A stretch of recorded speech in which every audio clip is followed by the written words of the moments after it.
How you doing, Hobbsy? I'm doing well, Charlie. How are you, Sue? How are you? Absolutely brilliant, mate. Welcome to Unfiltered Lives, the other side. You are our first guest. How you doing? I'm doing all right, Charlie. I am. Everything's going great. Well, first of all, let me thank you for accepting the offer to come and be our first my guest, mate. Can I just say thank you for the pleasure of letting me come and do this for you, because we've been friends years. We know all about each other, and I just think this is mad. Do you know the funny thing is, me and you have been friends for absolutely ages, man, haven't we? Yeah. And when we were off camera, we were just laughing and joking about this, weren't we? Yeah. Yeah. The irony that both of us were in the madness, get together, and now we're doing this unfiltered lives the other side. Yeah. So, Hobbsy, tell me about the tattoos. Your tattoos in your face have intrigued me since I've known you. Let's start off with the tattoos. Right. So the tattoos, they've come from everywhere, Charlie. They're just a part of me. Some of them are just pictures, and then some of them have some meaning. I mean, everyone thought I was mad for getting my girlfriend's name on my face, but when I first met her, I was in a bit of a bad place, like I was partying all the time, taking substances, drinking all the time, just being an absolute man, who I was before. And I got that, and because if I'm ever feeling why am I doing this? Why do I get up some days and choose recovery over the madness of having a drink? I can look in the mirror and I've got a name there, and it takes me right back to the start of this time in my recovery. It's just literally went like that, and people thought I was mad for getting it. They really did, Charlie. And I've got some other tattoos in other places that are like just pictures for me. That one really has meaning for me. So yeah, that's where the tattoos come from. And I've got this tear here. Now, this tear tattoo, a lot of people, I'll be working somewhere new or whatever, and they'll think, oh, it's because I've killed someone, or I want to be like the Mexicans. It's not. A lot of people who I know committed suicide in a short space of time. And that tear is for their souls. It's like, because obviously when people commit suicide, I myself cried, So I got that there for them. And then just these other ones, I guess, pictures really. So yeah. I don't know how I've not known that. All the times I've known you for years and years and years, I think I was probably too scared to ask you. I'm not asking him. He looks far too hard. See, but that's another thing with tattoos. That's one thing I always get with tattoos. People look at me and think I'm hard, right? Yeah. And yeah, I might be able to, but if you come and talk to me, I'm just I try to be a kind-hearted guy. I'll help anyone like yourself. Do you know what I mean? And this is what this is doing today. It's going to help us loads. Yeah. It's already helping us, man, isn't it? Yeah. Hobbsy, where did it all start for you? Tell me where it started, mate. Right. So it all started for me when I was younger. I was in school and I had like problems with learning. I couldn't really learn as well as my friends did. I couldn't really pick up the things that my friends could pick up as they picked it up. So all my friends were in like the groups above me at school. Now that to someone who hasn't got the same problem as me means nothing. They might just think they're educationally better than you. But for me, it was really, really hard because I wanted to be like them. I've got a mind that can take the most simplest, smallest thing and project it into a million things. But I didn't know what I was back then. So then my mum and dad used to go out on a weekend and have a few drinks. My dad always had drink in the house. I know your dad very well. I know you do. It's class, innit? So he always had drink in the house, John Smith's or whatever. And what would happen is they'd go out and I'd have a few. Now, some people say the first time they had drink, they felt this absolutely mint, like euphoric thing, and it was absolutely great. I have never had that. I've never ever had that. The only way I can describe it is I'm on the A19. I want to get to the other side. I walk out into the middle of the A19, and there's all these cars going, jum, jum, jum, jum, jum. And I'm like, what do I do? I don't want to go that way. I don't want to go back. I'm stuck. And then I take a drink or a substance, and it all slows down, and it just goes mellow, and I can go, right, I can dodge that car. I can dodge that car. My confidence comes up and all that. So when I was like younger, that's what I was doing it for. It was my like little thing. I was looking after my older sister and my younger sister. Mum and dad were out the house. I could like sit in my bedroom playing my PS1 with, I think it was like Oasis, Coldplay, all them bands on, rave music or whatever I was into in that moment. Because music for me, like I love it, and I could just zone out. And then I got a bit older. Like, so I was having a drink now and then if my mum and dad allowed it. And everything was going fine. And then I hit like about 16, 17. And I got a job in McDonald's, and everyone used to go out partying and raving. And someone said, do you want to come to this rave? And I'd already been to raves before when I was a bit younger.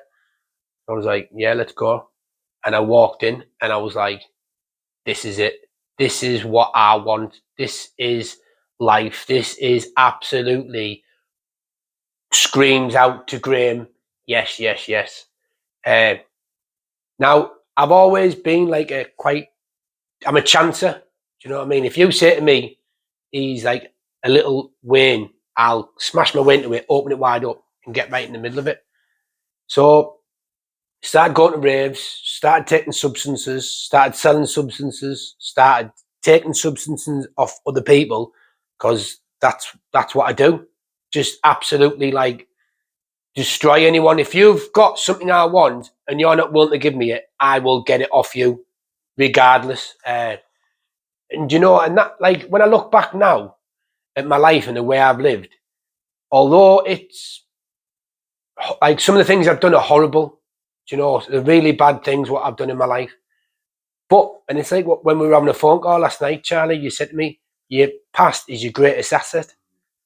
Now, up until this time in recovery, I hated my past, absolutely hated it. And people will bring it up to me. Yeah, but you're still this. Yeah, but you're still this. So what? As long as I know what I do when I walk out my house on a daily basis is what I'm meant to be doing, it's good. Now, so I'm 16, still 16 now. I'm going to work, going out every weekend, partying, taking substances, just going anywhere, waking up people's sofas. How the hell did I get here? Who are you? Like, just pure, absolute madness and carnage. And my head tells me, this is what everyone does. This is what everyone does. You work hard all week and you go out and party on a weekend. Now, my friends, a lot of them, we would go for a couple of pints on a Friday, or we'd start having a drink on a Friday, and they could stop. I couldn't, and I was like, "What's wrong?" Like there was sort of like little, like floating moments of like why doesn't Graham like go to the rave Friday, go home after the rave, go to bed, and then just live a normal life? It was never ever like that for me. It was go to the rave, come out the rave, go to a party, from that party, go to another one, from that, then go back out, then go back to the pub. And it was just like, oh my God, like, this is, I thought this is exactly what people done. And I couldn't get my head around it. And then I fast forward to my, say, about 18, 19 and 20 years. And, you know, I was still doing what I was doing, still living the life I was living, still just being an absolute menace to society, because that's what I was. I mean, I remember getting locked up one arm. I walked into the police station they'd lock me up. This is Stockton Police Station. They'd lock me up for something, whatever it was.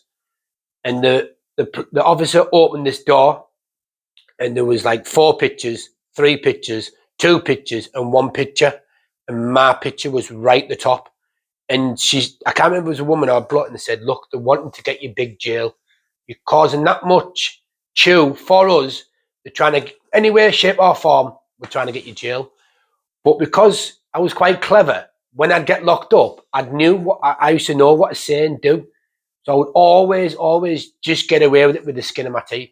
Always just get away with it. But that's the part of me that's a manipulating side.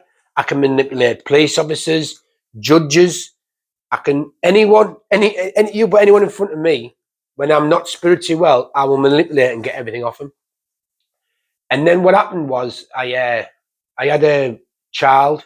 I had my son, who like I miss with all my heart to this day. But the things I did around that time are horrible, and I'm never ever going to be able to make up for them. The only way I can make up for them is keep doing what I'm doing today with my recovery. It was just horrible and nasty, and it wasn't like, that's not the person I ever want to be again, because that person that Graham was back then, just absolutely horrible. Do you know, I had like nice cars on the front, I had a mortgage, I had pretty much my life together, but I just could not stop putting a drink or a substance into me that would then open up. So if I take a drink, even though you're my best friend, I could punch your face in and I would not care. I would not care about it. Do you know what I mean? And then you would come back the next day and say, look what you've done to me. And then I'd be like, oh my Lord, I'm so sorry, Charlie. I'm so sorry. But then I would then go and put another drink in me to then deal with that pain of doing that to you. And that's just how my life worked. Cause pain in drink, then go and use drink and drugs to then push them feelings down. And all them feelings, like in our classes, like, so for me, like, this is called Unfiltered Lives, the other side. You've got people like you and me who we struggle to deal with our feelings, and your feelings bubble up and then you can't deal with them. So it's like, right, I know what will sort this out. I'll have a drink. So yeah, so moving a little bit forward, I'm now like 22, 23, 24. And I decided to get myself a pub, because I thought that would be absolutely the best thing to do. Get a pub. I've now got all this drink that I've paid for behind the bar. I've got as much substance as I want, because people would come in and I'd take it off them, or I'd manipulate out the pocket. And that's where one of the places I met you and your mum and Graham. Yeah, that's right. Yeah. Yeah, and you know one of my best mates, Tommy Houston, very well. Yeah, so yeah, and that's how like we met. And in that pub was, I'd say, 50% the worst thing I ever did for my life, or 50% the best thing I ever did with my life, because I sort of then got an understanding of my problem. It was, I could not go a day. I would wake up in the morning and say to myself, I'm going to go down, I'm going to clean the toilets. And within 10 minutes of cleaning the toilets, I would have a drink. And then I would always say, I am not an alcoholic. I am not an addict. And people would say to me, Graham, you are. You cannot just do the normal stuff. What normal? But I'm not an addict. I like a bit of it, but I'm not an addict. That's what I kept telling myself all the time. And I was in that pub for about 5, 6, 7 years. And I came out from that, and I still didn't find anything to numb that irritable, restless feeling in me. When I get like that, it's drink. And then, yeah, so I've left the pub now, and then I had loads of money. I had about whatever I had, and I just went on holiday here, there and everywhere, all over the world, just because I could. And I'm not going to say that was crap, because it did give me some good experiences. But I can honestly say this. I have been to Africa, the middle of nowhere, right? that was not my best old day. My best old day was the other year. Me, my lass and the kids went to Bulgaria, and it was class. It was just absolutely class. And I'm just looking out the window, and there's a big, massive pigeon just sat there. And that just took my eye off it. Yeah, and that was class. So then, after the pub, I got myself a little flat down here with my mate, and I was still doing all the things I was doing. Did not think I was an alcoholic or an addict. And then I used to work at Amazon, and there was someone there who just kept, on a Sunday night when I'd go to work, they'd just say, like, "You're not sick of this? Are you not tired of this? Why don't you?" And literally just passed on a message to me. And then eventually I just said to them, they said, "I'll get a guy from where I go to ring you." And I kept saying no for about 4 or 5 weeks. And then this one week I just thought, they keep going on at me. Why don't I give it a try? And I did. And I gave it a try. And a lad phoned me. This was from another place, another program of recovery. And I went there and I got 7 months clean and sober. And that was really, really good. But then while I was in that recovery, someone said to me, "You're boring because you don't drink." And I was like, "Do you know what? They're right. I'm boring. I'm bored. What have I got to live for anymore?" Proper red flag, that, isn't it? Yeah. What have I? But in my head, I was like, life is boring without drinking and drugs. Like, what? I can never ever have a can of lager again. Like, I can never ever just go to the pub with my mate and have 4 pints and go home. Because when I'm a bit clean and sober, my head will still tell me it wasn't that bad. Was it that bad? It's only a couple of cans. It's all about where it leads to. If I have that first one, I open that can and go like that. Because that's how far away I am from relapse.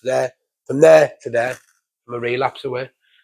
And yeah, then I went back on the drinking the drugs, and then not very far away, that, is it? No, it's not. It's not. And like I say, alcohol's so social. So in the world we live in, it's so sociably acceptable for you to go out with your mates on a Friday night, get hammered, and do all that stuff, because that's the world we live in. Do you know? And my head can tell me, let's try and change the full world. No, it's not about that. It's only about changing me. There's people out there. There's people who probably watch this podcast and think, he's mad him. Like, my head's not like that, because you don't have the same problem as me and yourself. We're the chosen ones that have this problem. And like, I have tried everywhere. I was on the phone to you last night, wasn't I? And I said to you about, like, I have honestly tried to drink alcohol everywhere. I won't have shots. I'll only drink this. I'll have a big meal before I go out. I'll do this. And none of them have worked. And it's like this for me. If I had a nut allergy, the doctor says to me, "Graham, you've got a nut allergy, you can't eat nuts." I wouldn't go to a restaurant and go, "Oh, can I have the hazelnut cake, but only sprinkle a tiny little bit on it?" Or I'll eat the hazelnut cake and I'll expect it not to cause me a banana anaphylactic shock. Or I'll eat loads of steak before I have the nut. It's madness. It's madness, isn't it? It's pure madness. Pure madness. So yeah, so then I got with my girlfriend, who I'm with now, Shan, and I was still up to doing the same things I was doing. I was still drinking, I was still partying, I was still being, not like anything really bad, but like, I would think it was totally acceptable for her to go to bed and me sit in the front room and drink like 40 bottles of bud, and then her wake up and me be like zonked on the sofa. And my life sort of hit a crossroads there. And she said to me, she said, "Look," she said, like, "I've got children in the house. You can't keep like doing what you're doing. If you want to keep doing what you're doing, go to your flat on the weekend, but I can't see a future for me and you." And she didn't shout at me. She didn't have a go. She didn't shout at me. She didn't tell me that like this was the ultimatum I'm giving you. She just explained it to me in a way that was understandable. And I went back and I went to another recovery program. And when I went to this recovery program, I was in one. I done 16 months. 16 months? Have you done 16 months? I done 16 months. Wow. And I done 16 months, and my daughter had been born, and so I was doing 16 months. I was doing really, really well. But then my daughter was born, and there was complications with my daughter and Shan at the time. And what happened is, in that little bit, I had to go to Sunderland, and I was by myself, and like didn't know what to do, and I done something called white knuckling. I didn't ring my sponsor as much. I wasn't looking at a book. I wasn't doing any part of the steps. I wasn't praying. I wasn't doing anything. And then my girlfriend got medically sorted. The baby came home and everything was all right. And I was walking around Aldi. And I seen a bottle of Irish cream liqueur. And I hadn't had it for like quite a long time. And I said, oh, I wouldn't mind a bottle of that. And that was the start. That was the start, and I drank it in 16 months of my life that I'd worked really hard for. And did that take you straight back? Did that my bottle? Yeah. Took me straight back to all that pain, misery. Did it take you back to the drugs as well, or did it just? No. See. Or the 16 months, did that must have there was some sort of experience in the 16 months. Yeah. See what happened in that relapse. See, I always thought I had a problem with cocaine. That was my problem, cocaine, because every time I was locked up, I was on the sniff. Every time I was in court, I'd been on sniff. I thought that was my problem, and it's not. Like, it is, but that's like another side of Graham. It's the drink with me. When I had that bottle of Irish cream and I was drinking like Budweiser a lot and stuff like that, and I wasn't sniffing that much, I realised that I had a problem with alcohol as well. Now, this was one of the hardest things I had to come to terms with, having a problem with alcohol. I never thought I did have a problem with alcohol, and I always thought I could function on alcohol. So me and my girlfriend have had the baby. I've relapsed now, and that relapse opened my eyes up because I realised I had a problem with alcohol. Now, nobody wants to admit, like in our generation, that they've got a problem with alcohol, because that means you're defeated. That means you are not like your peers.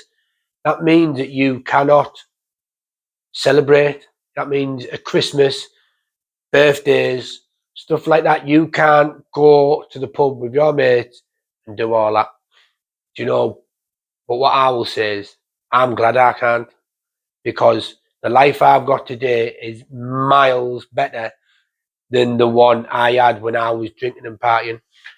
I can remember, and this was only something that happened a few months ago. I was helping a lad, and I went and seen him, and I went to his flat, and he had a case of lager sat next to him. He was sat in this flat, and it took me back to when I was sat in my front room in my flat. And if someone had said to me, look, Graham, you're going to stop, you're going to not drink anymore, you're not going to sniff anymore, you're going to have like a beautiful girlfriend, you're going to have 3 beautiful children, right? And you're going to have a life beyond your wildest means. If you'd have told me that, Charlie, I would have said to you, like, sorry to swear, I'd have said, fuck off. No, that is not happening here. That is not on Graham's Avenue. That is not part of me. But it's happened. And it's absolutely beautiful. Do you know, like, I haven't got a perfect life, right? And if anyone's thinking about coming into recovery and thinking that it's going to be, you're going to have loads of money, every relationship's going to be absolutely easy as, right? And I don't mean this to scare anyone, but you're going to have to do a lot of work on yourself. I still have to work on myself a lot of the time. And in the recovery program that I work, which is a 12-step recovery program, I have said to my sponsors sometimes, like he says about the maintenance part of it, and he says like, but if you're maintaining it, you're staying here, and we want to go like that. So there's going to be like not so much arguments, but there's going to be stuff where you feel like you have to push yourself a little bit of resistance, which is good, you know. Like the recovery program, me and you have got, Charlie. I cannot sing it highly enough. You know, it's absolutely class. Great, wasn't it great that we can sit here today, smile I and know. laugh and go, what the fuck? You know what I mean? Because me and you were proper in the madness. Yeah, yeah. You were the first person I wanted to interview when on this on the channel. And to have you here sitting, putting that on camera, telling your story the way that you've told your story, mate, is an inspiration, mate. It really is. Yeah. It's just when you get sick of the madness and you just, because first of all, we just wanted to get well. Yeah. We really just wanted to get well. Yeah. And secondly, we just wanted then to get to know who we were, man. Yeah. I just wanted the normal life, me, Charlie. No. I just could not understand how, like, people just done normal things. I couldn't get my head. I couldn't get my head round it. But then I would tell you I was normal. Far from it. Far from it. Like, the life I've got today, it's class. Like, I'm not going to lie to you and say, like, I don't have my moments, because I do. But that's because my head, I'll overthink things. I'll overcomplicate things. I don't want to get to the root cause of my problem. It's like, how can I explain it? Like, if you've got a similar problem to what I have described here, right, and you are struggling, right, well, anyone through you, Charlie, or I am on Facebook, Graham Hobbs, give me a message, right, or give you a message, and we can help you get out of the horrible place you are, you know. Because when I first came into recovery, I was like, is this what my life's come to? Is this it? Like, I have to sit in a meeting with these people? Oh, no. But today, on a Wednesday, I go, and like, for that 1 hour, like, I can say all the things, all the problems I've got, and people in that room won't go, ooh. They'll go, give me your number and we'll chat about it. Like, I know, for instance, if I was knackered in my house, I could ring you, Charlie, and I've done it with other people have done it with me. I've got this problem and I don't know how to deal with it. Right, sit down. Let's have a think. Let's see how we can get through it. Are you the problem here? Because I would never admit before that I was the problem. I could not do that. It was always you. Say me and you went out and we end up getting on the stuff. I would say to everyone, oh, but Charlie was there. And he said, when really I'd suggest it. Because I couldn't live my life normally. Graham, what would you say to someone who's still out in the madness? What would you say to them now? What would I say to someone who's still out in the madness? Right. If you are in the madness and you are partying every weekend, and every Monday morning you think, how did I get here? How has my life come to this? Right? I would say, give me a message on Facebook and I will help you get out of your problem. If you do not think you are an alcoholic or an addict, right, come to where I go, give yourself 30 days. If your life doesn't change, get yourself back out to where you've just come from. Because believe you me, I have never met anyone where I go and says, oh, I went back out for 30 days and it was absolutely amazing. That's what I would say. Thanks, brother. Thanks, Charlie. Thanks, brother. Love you, man. I hope I haven't waffled on. Love you, brother.